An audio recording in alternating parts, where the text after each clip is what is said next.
Ya, pemirsa, sudah bergabung bersama kami mantan Sekretaris BUMN Said Didu. Selamat sore Pak Said Didu. Terima kasih sudah hadir bersama kami di sini.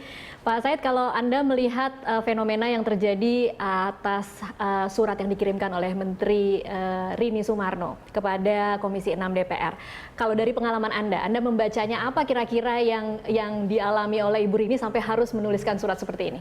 Saya tidak tahu persis, tapi saya membaca kelihatannya beliau juga lagi agak kejepit. Karena Presiden meminta supaya Menteri jangan menghadiri dulu sampai DPR agak kompak.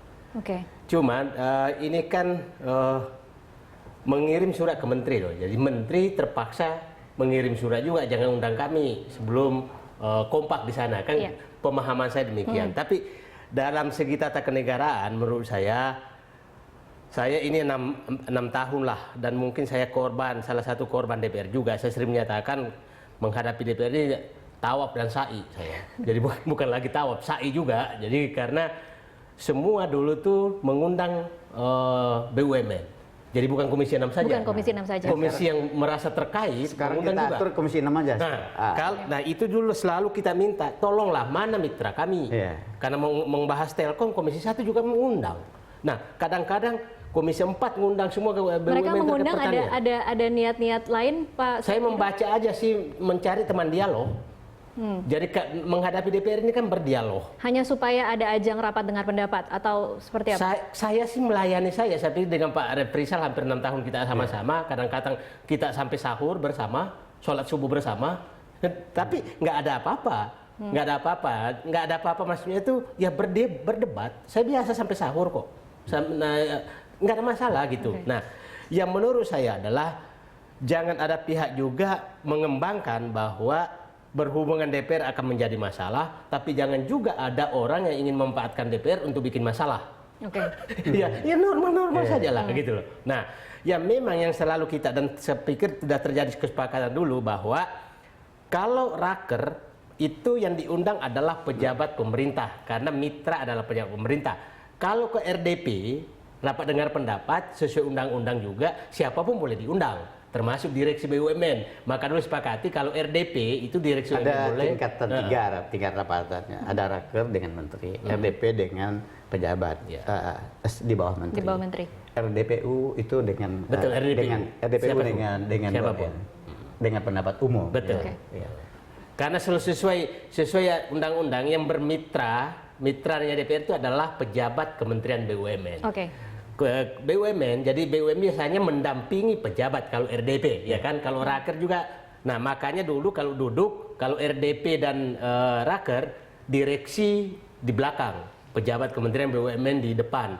Tapi kalau RDPU boleh ngundang, karena namanya juga RDPU, karena RDPU kan nggak ada kesimpulan. Nggak ada kesimpulan. Jadi gini ya, kenapa saya ingin menjelaskan sedikit tentang kenapa dia tawaf ke situ ya. Ini kesalahan kita dalam undang-undang. Seharusnya dia juga karena keberat itu dia harus mengajukan undang-undang Pak Said Didu. Sebetulnya kita bisa buat undang-undang BUMN ini hanya tunjuk kepada undang-undang BUMN, itu bisa sebetulnya. Kalau kita bunyikan dalam undang-undang itu bisa. Jadi induk semangnya nggak terlalu banyak BUMN ini. Sekarang Menteri BUMN induk semangnya, dia Menteri Keuangan induk semangnya juga, Menteri Perhubungan induk semangnya juga. Tidak juga. Ya, jadi seharusnya memang satu saja.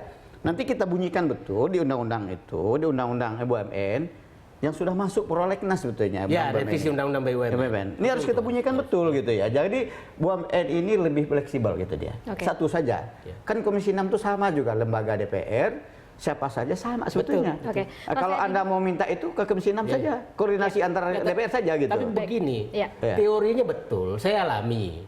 Ya, Pak Refrisal juga alami.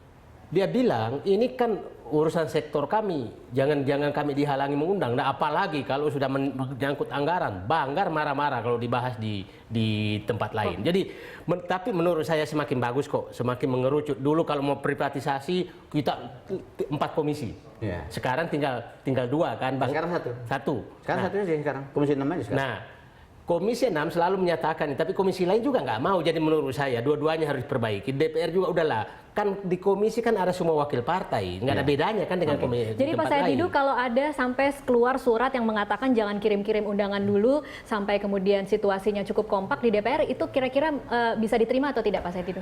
Saya katakan tadi, secara kelembagaan menurut saya mungkin jauh lebih bagus menyatakan sesuai arahan Presiden bahwa kami belum bisa hadir sampai ini. Itu mungkin lebih pas, tapi menyatakan jangan mengundang, kan bunyinya kan jangan mengundang. Iya, kan? poinnya jangan mengundang. Nah, jangan mengundang menurut saya itu ketidakcerdasan daripada staf menerapkan surat. Kalau dia menyatakan kami sementara diminta presiden itu tidak menghadiri, itu lain bunyinya. Tapi melarang mengundang, itu salah. Oke. Karena DPR tuh mengundang Said Didu juga sebagai rakyat, boleh? Boleh, wajib. Oke, meskipun mungkin itu bisa kita bayangkan itu cuma masalah administrasi atau tata bahasa saja. Intinya memang mereka tidak mau hadir. Nah, itulah problemnya. Problemnya kalau birokrat itu berpegang terus sama surat. Kalau saya sebelum bikin surat, saya komunikasi dulu, bos, gimana kira-kira bunyi bahasa saya begini. Itu seorang birokrat. Kalau birokrat kan penyakitnya adalah bikin surat. Nah, pada saat sudah ditandatangani, akan menjadi dokumen formal. Dokumen formal yang nggak bisa dieliminir dengan formal lagi, tapi harus dengan dialog. Nah, itu menurut saya memahami posisi Menteri BUMN, tapi saya juga memahami ketersinggungan DPR karena melarang diundang. Oke, baik. Kita akan lanjutkan di segmen selanjutnya. Pemirsa tetaplah bersama kami.